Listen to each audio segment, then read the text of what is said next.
Hi guys, this is Hero. How's everyone doing today? आज वाला केम छो? आज सब कैसे हो? So today I'm going over my 2 month, or excuse me, my 2 year mark of not using social media, okay? So for those of you guys who have been following me for some time, you may know that every 6 months of the past year, I make a no social media update. Okay, so at 6 months, I made an update, 1 year, 1.5 year, and now at 2 years, okay? So most of this video is gonna be focused on the 1.5 months, years to the 2 year mark, okay? Because everything before 1.5 year, there's already a video for every 6 month interval. But I will also focus on how the general theme as a whole, also 2 years without it. Okay, so it'll be a little bit of both. So getting started with this video. The first thing right off the bat is I have absolutely zero desire to go back to social media. Okay, now I might have said this in other videos that my desire is really, really low. That was more of a conscious desire, but subconsciously you kind of still have a little itch to go back. There is zero itch to go back. I'm talking zero subconscious itch. I mean, it might be there like 0.001% because we know how the mind is, but it is extremely at an all-time subconscious low. Not just consciously, I have zero desire. And how I'm going to prove this is because all of them except Instagram, I don't even think I've checked in the past 6 months. Okay, before I'd check them once in a while. Okay, before, when I first started, it was Twitter never, Facebook and Snapchat average of once a month, and Instagram once a week.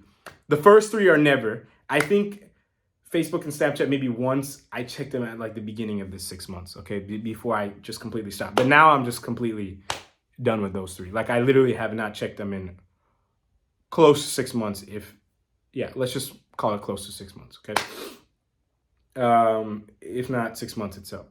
And Instagram, I have not checked in 3 months, and my frequency was going down. I only went on Instagram for certain purposes, just because there was maybe a conversation I had with somebody that I wanted to continue or something like that. So my interest is very, very low. Okay, I might check Instagram because people do try to contact me or send me something on there, and it's a way of keeping up with a couple people that I'm close to.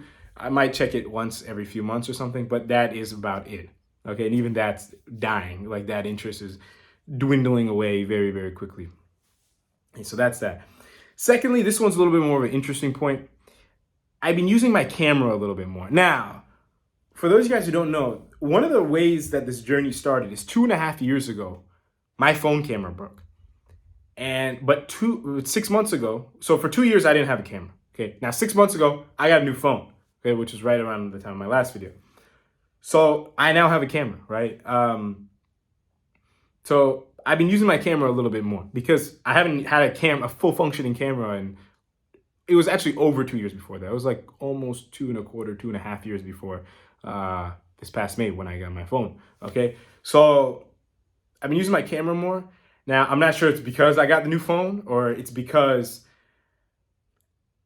I've just a big part of me attached the negativity in my mind towards social media with also the camera. But because I've fully detached from social media, I'm now not looking at the camera as much in a negative light, okay? So it's part of that. It's just been such a long time since I've used a camera, and that negative social media aspect is not there. When I take pictures, it's more for myself. It's not to show anybody or anything. It's a little bit of that and a little bit of the fact that now I have an opportunity to use a camera, and I haven't had an opportunity to use a camera a lot, okay? But this phase of taking pictures, this is also slowly dying down. I think it was just a little phase because I got my phone, and I kind of had to stop taking pictures cold turkey, right? I didn't plan for that when your phone camera breaks, okay? So there's a little phase of taking pictures, but that's down.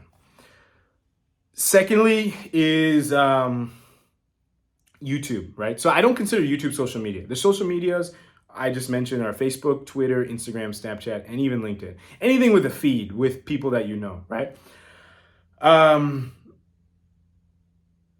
So YouTube, I didn't have on my old phone, right? Because my camera didn't work. I didn't need it. I can upload videos on my brother's, on my grandfather's phone, okay? And they had nicer phones than me. I didn't need it. Now I have YouTube on my phone. So I noticed I was actually pretty good about it for a while, but I noticed recently I've been watching a little bit more YouTube than I would like. But that's also, I'm like very aware of that, and I'm trying to cut it back while also allowing myself to let it run its course, okay?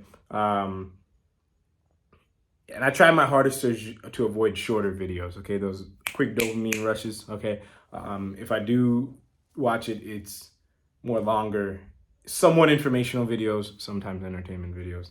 But that's just where I am right now. Okay, that's that. So I covered my camera, I covered the no interest, and I've covered YouTube. Um, Now, as far as any challenges, external challenges that came from the 1.5 year to the 2 month mark, um, so one thing is that a lot of a lot of things that I felt guilt about, they kind of go away, right? Because not go away, but they're kind of going down a lot. We tend to make a lot of our decisions about expectations of other people. Now, when you get rid of social media, you stop living for other people, but that bleeds out beyond just social media. So a lot of things that I've been doing in the past 6 months, they are not necessarily traditional things that I would have done. Okay. But I've noticed a lot of emotional guilt blocks that have prevented me from wanting or doing certain things. Those are not as present anymore. I'm kind of just living more, freely, obviously not doing anything crazy, right? But just living a little bit more loose, which is good. It's good and bad. Okay. Like I said, in the 2.5 year, I'll give you an update on how that's going. But definitely, I feel that there's I'm able to do things and express a little bit more holistically. Okay. Now there are over time, over a long period of time, there are other variables that play into this, right? Besides just the fact of how long it's been without social media, right? Like, for example, I stopped alcohol right when I started social media, right? But I stopped alcohol right when I stopped social media. So that was like a pretty close time range. But, you know, I went the whole 2022 almost and almost the first half of 2023 without alcohol.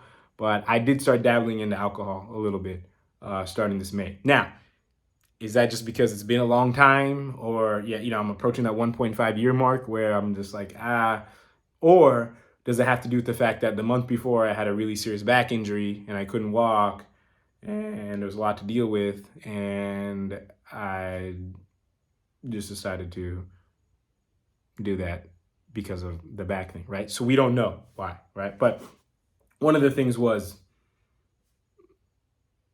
occasional drinking did start within the last 6 months. Okay, that's that. There are other also many external variables that link to this, right? But yeah, so I don't want to just give my whole life story here, right? That's not what the video is about. I want to focus on the past 6 months of the 2 year journey without social media. As far as my advice and tips on how to just get started with this journey, I would say I covered better and more strongly and more passionately in those earlier videos. But I will say one thing here is, as I'm kind of detaching from social media fully, you kind of realize that you're probably going to lose full contact with a lot of people that you only talk to on social media, right? And my advice to you is you got to start picking who you want to make the effort to reach out to and actually establish a real, more genuine connection with offline or even via text or whatever, but not through the ease and comfort and convenience of the social media platform. And who's not? Who do you just want to keep there, right? And a lot of the times, we just go along with life. We hang around with certain people just cause, right? Just because we're used to it or whatever. But this can actually give us a really good opportunity to segregate people into pools, okay? Pools of people we want to keep in our life and pools of people we don't want to keep in our life, right? So, and even if you're contacting with them on social media, their energy is still present in you, present in your mind, etc. Okay, so that's that. That's the end of this video. It's already almost 10 minutes. I don't want to make this too long, but if you have any questions or comments, you can feel free to let me know as usual. And until next time, I'll talk to everyone later. Thank you all very, very much for watching.